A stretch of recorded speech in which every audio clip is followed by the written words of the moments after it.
ఇప్పుడు city round up update చూద్దాం.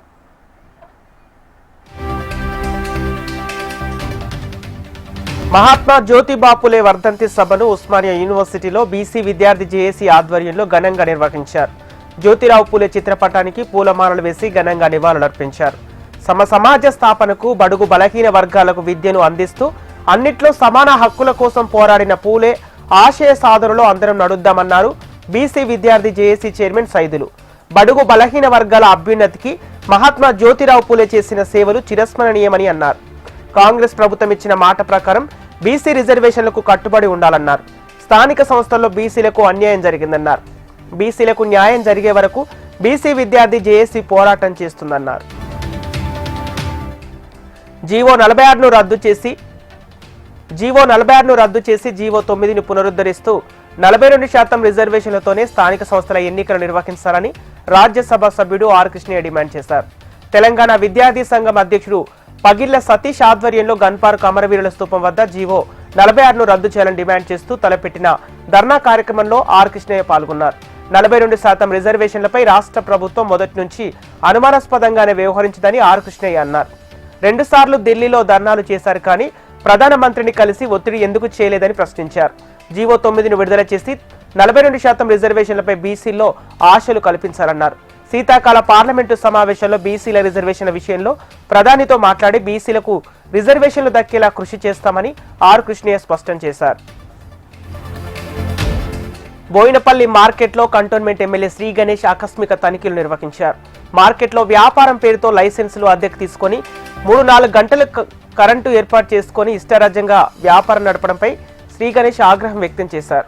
Association అధ్యక్షుడిగా ఉన్న సోమా దేవేందర్ రెడ్డి కనుసైగల్లో వ్యాపారం సాగుతుందనడంపై ఆగ్రహం వ్యక్తం చేయడంతో పాటు లైసెన్సు కొనుగోలు చేసిన ఓ వ్యాపారి ఆత్మహత్య యత్నం చేసిన ఘటనపై పూర్తిస్థాయి విచారణ జరపాలని మార్కెట్ అధికారులకు సూచించారు. అక్రమంగా వ్యాపారం చేస్తే చట్టపరంగా చర్యలు తీసుకోవాలన్నారు. మహాత్మా జ్యోతిబా ఫులే వర్ధంతి సందర్భంగా అంబర్పేట్ మహాత్మా జ్యోతిబా ఫులే చౌరస్తాలో ఆయన విగ్రహానికి పూలమాల వేశారు. మహాత్మా జ్యోతిబా ఫులే విగ్రహానికి పూలమాల వేసి నివాళులర్పించారు కేంద్ర మంత్రి కిషన్ రెడ్డి. ఈ కార్యక్రమంలో రాజ్యసభ సభ్యుడు లక్ష్మణ్, మాజీ గవర్నర్ బండారు దత్తాత్రేయ పాల్గొన్నారు. సనత్ నగర్ పోలీస్ స్టేషన్ పరిధిలోని కల్పతరువు రెసిడెన్సీలో విషాదం చోటు చేసుకుంది. 10వ అంతస్తుపై నుంచి ప్రమాదవశాత్తు కాలు జారి దీపిక అనే యువతి కింద పడింది. ఈ ప్రమాదంలో తీవ్ర గాయాలతో దీపిక అక్కడికక్కడే మృతి చెందింది. ఘటనపై సనత్ నగర్ పోలీసులు కేసు నమోదు చేసి దర్యాప్తు చేస్తున్నారు. పోస్ట్ మార్టం నిమిత్తం మృతదేహాన్ని ఆసుపత్రికి తరలించారు. వ్యక్తిని గొప్పవాడిగా చేసేది విద్య ఒక్కటేనని ఉప్పల్ ఎమ్మెల్యే బండారు లక్ష్మారెడ్డి అన్నారు. సమాజంలో అణగారిన వర్గాల కోసం అందరికీ విద్యను అందించేందుకు కృషి చేసిన గొప్ప సంఘ సంస్కర్త మహాత్మా జ్యోతిబా ఫులే అని తెలిపారు. జ్యోతిబా ఫులే వర్ధంతి సందర్భంగా కాప్రా సైనికపూర్లోని ఆయన విగ్రహానికి పూలమాల వేసి ఘనంగా నివాళులర్పించారు ఎమ్మెల్యే బండారు లక్ష్మారెడ్డి. చదువు లేనిదే జ్ఞానం లేదు, జ్ఞానం లేనిదే పురోగతి లేదనే సత్యాన్ని గుర్తించి 19వ శతాబ్దంలో నిమ్న జాతుల మరియు మహిళల కోసం దేశంలో మొదటిసారిగా పాఠశాలలను స్థాపించిన మహనీయుడు ఫులే అని కొనియాడారు. విద్యా వ్యాప్తి ద్వారా కుల వివక్షతను, మూఢనమ్మకాలను నిర్మూలించడానికి ఆయన కృషి చేశారన్నారు. మేడ్చల్ జిల్లా ప్రతాపసింగారం డబుల్ బెడ్రూమ్ ఇండ్ల సమీపంలో ఉన్న కంఠమహేశ్వర స్వామి దేవాలయ కూల్చివేతపై నిరసనగా ఆందోళన చేపట్టారు. గౌడ సంఘాలు, హిందూ సంఘాల నాయకులు పెద్ద ఎత్తున రోడ్డుపై బైఠాయించి ఆందోళన నిర్వహించారు. ఆలయం కూల్చివేతపై ఆగ్రహం వ్యక్తం చేశారు. హిందూ దేవాలయాలపై ప్రభుత్వ వైఖరిని నిరసిస్తూ దిష్టిబొమ్మ దగ్ధం చేశారు.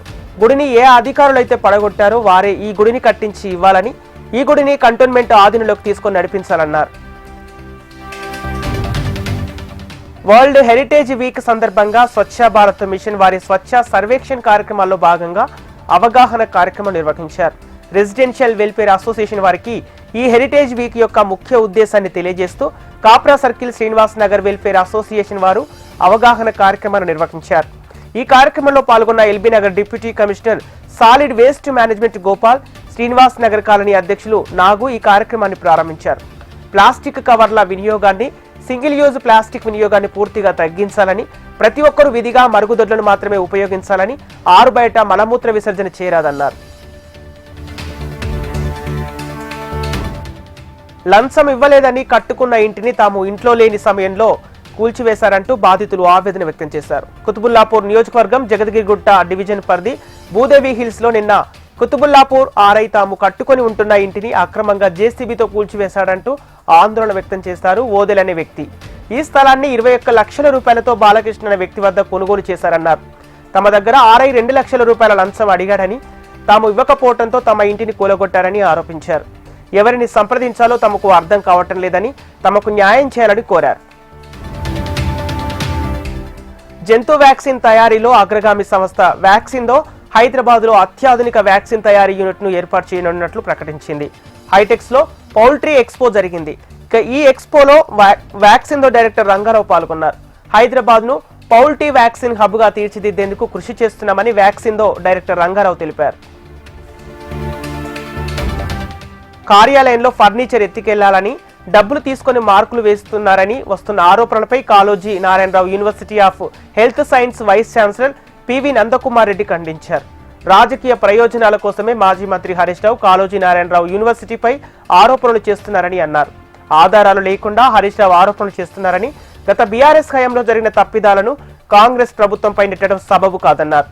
యూనివర్సిటీలో డబ్బులు తీసుకుని మార్కులు వేశామని అసత్య ప్రచారం చేస్తున్నారని మండిపడ్డారు. తాను వీసీగా కొనసాగడం కొంతమందికి ఇష్టం లేదని, అందుకే తాను కార్యాలయంలో ఫర్నిచర్ను ఎత్తికెళ్లాలని దుష్ప్రచారం చేస్తున్నారన్నారు నందకుమార్ రెడ్డి.